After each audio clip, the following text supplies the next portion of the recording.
Hello and welcome to the Wolfchase Toyota Insider, the Memphis Tiger Network. I'm Jeff Brightwell alongside April Jauregui, and Coach had a lot of fun getting to catch up with J.O. last week. Yeah, and he did a good job. Yeah, he's awesome, and we talked about the role you guys roll, and the role continues. Another two wins over the weekend as you hit the road, and road wins are always a win's a win, but getting a road win it's a little bit more special because you face a lot of adversity. Right. You never want to drop a match, but I really do think what happened at Houston has really propelled us to this point now. I think they got the wake-up call that you got to show up every game. If your goals are to be at the top of the conference with a chance to win a championship, you have to be prepared every match. And so losing that game, we went and we came home, we won both.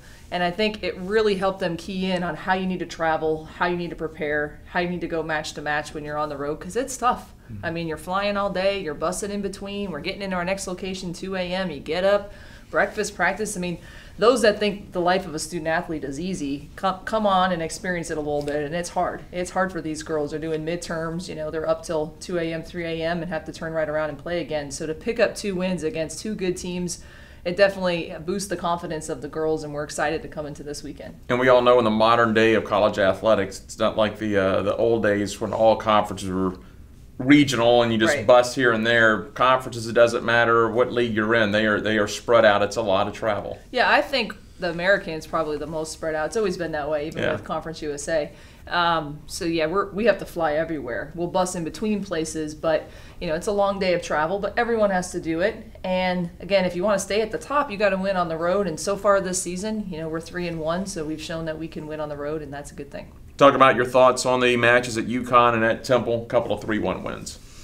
Yeah, UConn I know has had a couple injuries, and so you can tell it's kind of messed up their lineup a little bit. It wasn't our best offensive night, but our defense really shined. Alexis had 9 blocks, Aki had 30 digs, and I think that's how we controlled the match. We weren't clicking really, off of our serve receive to score, but we did enough to win, and sometimes that's what you have to do. But against Temple, we started, bad. They know that. The first set, we couldn't do anything. We couldn't put anything together. But then we just went rolling, and honestly, probably the best volleyball I've seen us play, not only this season, but in the last couple years. We were clicking on all cylinders, and in the last game, the last set, to hit 5-15, only 1 attack error. That's the kind of level we need to reach our goals for the remainder of the season. Your performance this weekend gets you another couple of weekly honors. You guys have been kind of racking these up as well this year. Alexis Wesley, as you just mentioned, with her performance, she earns Defensive Player of the Week. Kate Gibson gets on the honor roll for you. Yeah, we told that, joking with Lex, and we'll get her a libero jersey now. But she really is a phenomenal blocker. She's been one of the top in the country and in the conference. And I think we did a great job serving and taking things out of system. For her, she's a very visual learner, so the more videos she can watch on an opponent and kind of pick up their tendencies, we've really seen her grow in that area. And she was just a force at the net this weekend. It wasn't just the balls that she blocked down. She was touching so many balls, which allowed us to score. So congrats, it's her first Player of the Week recognition, which is great. And then Kate had a phenomenal weekend too. She's really showing how strong she is in that right side position, which if you want to have a great team, you got to have a good right side, because it puts a lot of pressure on opponents. Because as you know, sometimes setters don't want to play defense. Right. So we hit a lot of balls over there and force teams out of what they want to do. And again, she's just had a great freshman campaign. But overall, I told the girls I don't want to always single out individuals, because when you win, it's a team effort. And we've had different players recognized every week, which I think shows the depth of our team, that we don't just rely on one player we're going to set every ball to and let the cards fall where they may. We try to mix it up, and if one player's hot, then we'll go to them. And if one player's struggling, we can make a lineup change and still be at a very high level. You've got to be pretty proud about how this team has performed, not just on the floor, but their mentality of this team. You're past halfway of the entire schedule. You're into the meat of the conference schedule.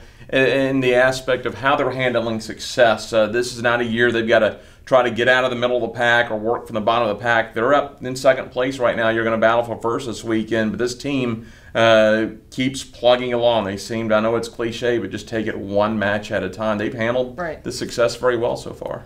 Yeah, and that's a conscious thing. Again, I know I've mentioned Revkev before, but he's done a lot with our team, and we worked through the spring until now. And of course, when you're winning, it's a lot easier to get the buy-in that you want. But because we've put these things in place in the foundation, it's a lot easier for the girls to say, okay, this is what that means. Now we've tried to make the shift from a competitive mindset, which is we're going to go and try to win every game, to a championship mindset, a winning mindset, which is we will win. And there's a difference. Believing you can win and knowing you can win is that step of knowing that you have a really good team. Should be a fun night, Friday night out at the Elmer Rowan Fieldhouse. It's going to be 90s night for one thing. Number one, I was saying the other day, it kind of makes me feel old now that there's a 90s night. It's not 80s or 70s night. It's now 90s night. But you should have a big crowd. And even if it was a 90s night, it's UCF, and it's a match for first place. You're at the point of the season now with this match. You guys control your own destiny Friday night.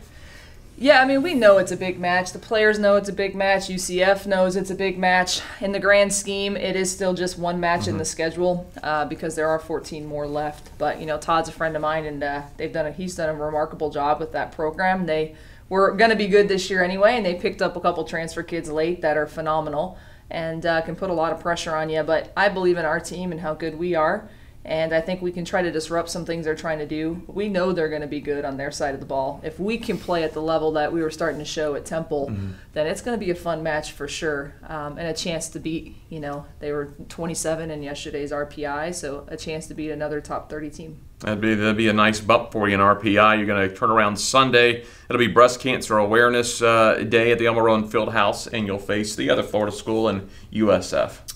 Yeah, so I think the dichotomy or what's difficult is obviously UCF's a big match. We win that, we tie for first. But then you got to turn right around and play a very good South Florida team that returns the Player of the Year from last season.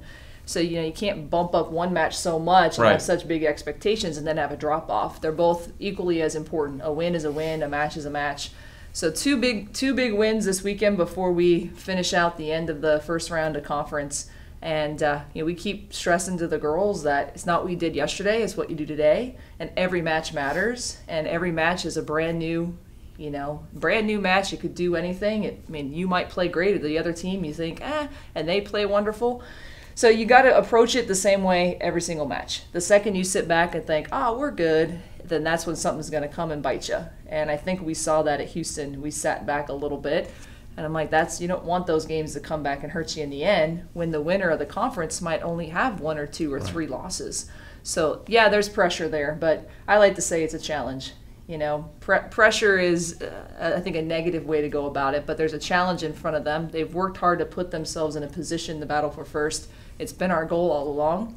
We need to pack the field house and really get a fun environment Friday as we try to battle for first. And your discussion there about pressure and preparation, if you put the preparation in, you just go out there, play your best game, and let the chips fall. Yeah, it makes coaching a lot easier when they just go and do the things we've asked them, because we can just kind of sit back and say, good job. Again, Temple, we made a couple good adjustments, but they've been responding well, which is what I like. Their volleyball IQ is going up. We have a game plan. When we execute it, they see results.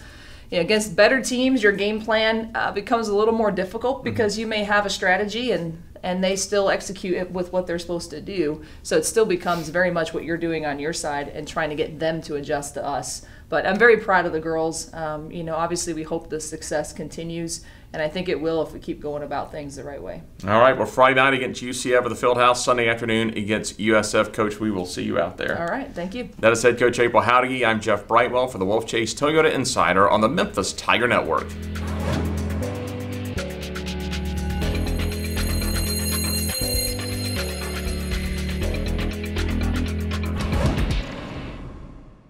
Tiger fans, Sunday is our breast cancer awareness match and we need you. Wear pink and come out to the Elmer Rowan Fieldhouse this Sunday when we host USF at 1 p.m. The first 500 fans will receive a pink palm.